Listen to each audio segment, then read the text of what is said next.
gonna cook sweetened banana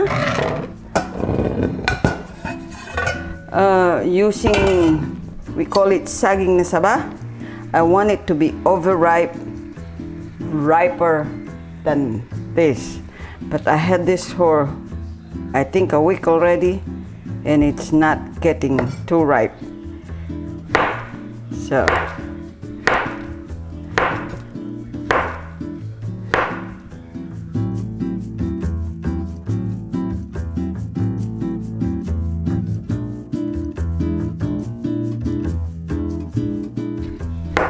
looking at the inside of the banana, it doesn't look like it's saging na saba.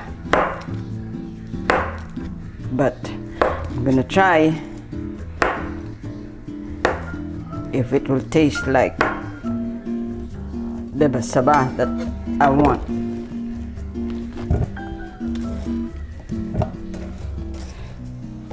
I'm gonna cook this in water and brown sugar, and then I'm gonna add the vanilla later. The sugar is about a cup.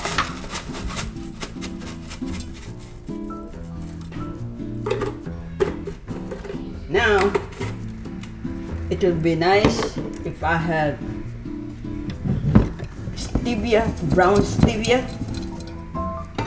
Since I don't have it, I'm just using the regular brown sugar.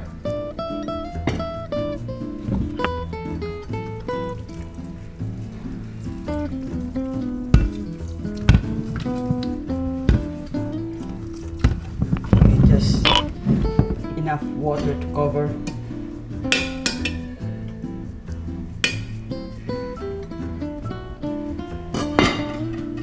And ready to cook. I'm gonna cover it and I'm gonna let it boil.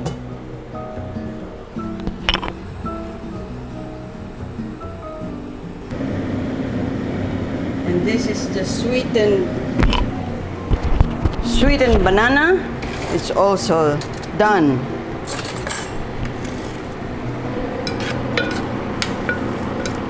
Just right.